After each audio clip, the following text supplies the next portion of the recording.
What is actually happening here?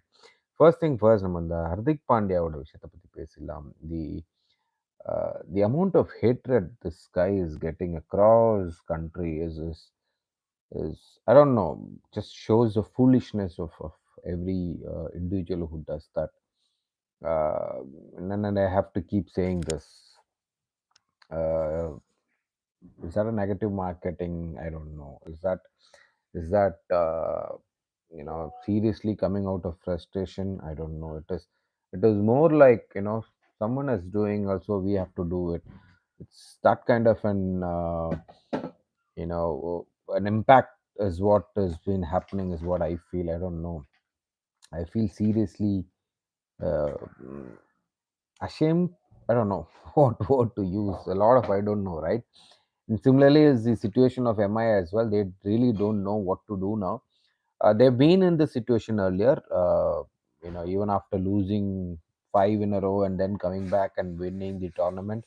But is it possible now? I seriously have to check, because uh, 8 teams is different from 10 teams. So when you play 10 teams, possibility of getting through would be tougher, because there are nine other teams which is trying for their chances to get into the playoffs as well, right? So it's going to be tough, and it's definitely not an impossible task for them, with considering the team that they have. One person's loss is kind of being very much impacted. Yes, they miss Sky a lot. Sky's unavailability is really, really, really hurting Mumbai. What do you say? I mean, can one person's loss be that much of an impact? Yes, it could be. It all depends on what that person brings into the table, and how he could hold hands. Say, for example, I always say this, in any team, for that batting team, you need to have that number three and number four should be the strongest of your team. Doesn't mean that other positions need not to be strong, but number three, number four, is kind of an team which actually holds the two side of the your batting lineup. So I always feel that is the biggest miss for MI currently, with Surya Kumar not available. Not sure what is his availability, timing, and everything. It all depends on NCA, because NCA will be more concerned about how is he fit for Indian team. So let's hope he's back and he's getting some knock before the World Cup itself, at least for that matter.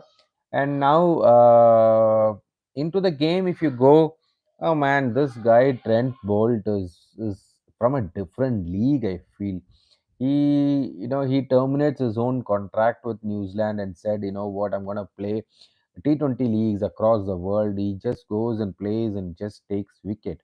And wicket every first over is just amazing. See, it is uh, as a batsman, you go stand there and you know what is coming from his hand, and you still lose your wicket, and that is just amazing, right? So for the very first over of any game, when Trent Bolt bowls, this is where it is going to come. As a right hander, this is how it is going to come.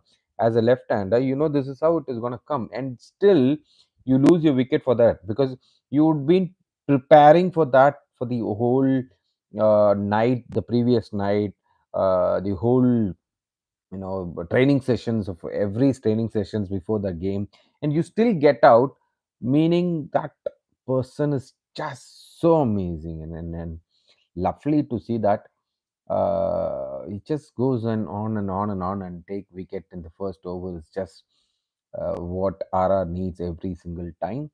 And what a lovely team RR is coming in to be. And I did say this, Riyan Parag's role will play, I mean, his form will play a huge role in their team's success, and that's what is happening. Three games in a row, he scored 50, and here he comes with an orange cap. Wow, hats off, hats off. I just wish that he continues his same form. And with this, now it looks like, RR, if they're not gonna have a very bad run in the next few games, this is a team which is gonna settle down in top four, and along with CSK KKR. Now there comes the race of the fourth person. I don't know who's gonna come in. It's gonna be very, very, very critical for all the other teams. Meghanathan, hi brother. I'm also staying in Nigeria. Hi, Meghanathan. But I'm not in Nigeria. I'm in Manchester. Um yeah, so that's about today's game. I mean, one question was, where was this Akash Madiwal gone? Where did he go? Why wasn't he playing for the other games? There he comes in, takes a 3 wicket haul. This guy has something in him. We'll have to check out if he's going to play all the other games, because being very honest, I did say this in every game, every video. My concern will be more of who is that 15 who's going to go for India as in the T20 World Cup, and who would be that few positions which they need, who's going to be I heard there. So when I spoke about number 4 position in India, does Riyan Parag has a chance? I might feel no, because ideally they would need a left-hander in there, is what I feel, because Yashasvi might go in as an opener, and then 1 and 2, or in the third place, I feel either uh, it's a hard decision, but I feel it should be Sky or Virat. Uh, and I would definitely want Virat and Sky to play, but ideally that should how it should go, is what hard decision, but I don't know. Let's leave it to Rohit Dravid to decide that. So saying about Virat and stuff, it's RCB versus LSG tomorrow.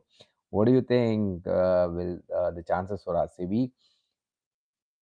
For me, I feel it is toss of the coin, which is going to play a huge role.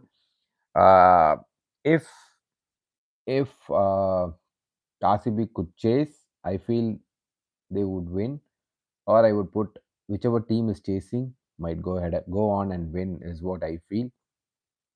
I'm sure if RCB is batting first, it's going to be very tough to defend whatever score that they're going to put on the board. To defend against LSG, it's going to be very tough. I don't know if that's going to happen. But then, yeah, now it is time to look at Mayank Yadav. First game, no pressure. I'm sure he would have had his own pressure. He would have had his own butterfly in his stomach. But then, as he himself said, after that very first ball, he would have felt okay, right? And then it was just his sheer dominance, his sheer practice, and everything comes out. But now the world has seen him, and everybody has been talking about him. Then there comes the pressure on his shoulder, the pressure of expectation. That is the biggest thing. So now that's going to be huge, and in terms of how is it going to be, and things like that. How is he going to perform in a flat track in RCB? Can his pace be accurate every time? Will he go for runs? And those things will come into picture. I feel he will do well, but then I feel it would be a day for Kunal Pandya. So, the the left arm spinner who always struggled RCB, would be the key player, is what I feel. He might jump in and start bowling in the power play itself. Not sure if they're gonna start with someone like a Siddharth, like what they did last game. And Siddharth did well in the first over, but then yeah, did gave some runs in the second. But there might be a possibility that they go with Siddharth itself. Let's wait and watch. So my takeaway is definitely whoever wins the toss might go on and win the game tomorrow. I hope it should be RCB. And then there is a 16 on April 16th. There is a meeting with IPL owners along with BCCI. It's It's a fantastic thing. I've been waiting for this to know what is the retention policies and stuff. What is about mega auction next year, so that we will start start guessing about who is that four or who is that five who's gonna be retained. They will discuss about it and with the IPL owners. I'm sure teams such as PBKs, uh, I don't know. It looks like only PBKs might differ, saying no retentions. We Two retentions is fine, three retentions is fine, because even if you look back, I don't think so. They have any team. They have a good team to retain players as well. So it's going to be tough. Let's see. Let's see what's going to happen. And signing off for today. நல்லா இருப்போம், நல்லா இருப்போம். எல்லாரும் நல்லா இருப்போம். Bye bye.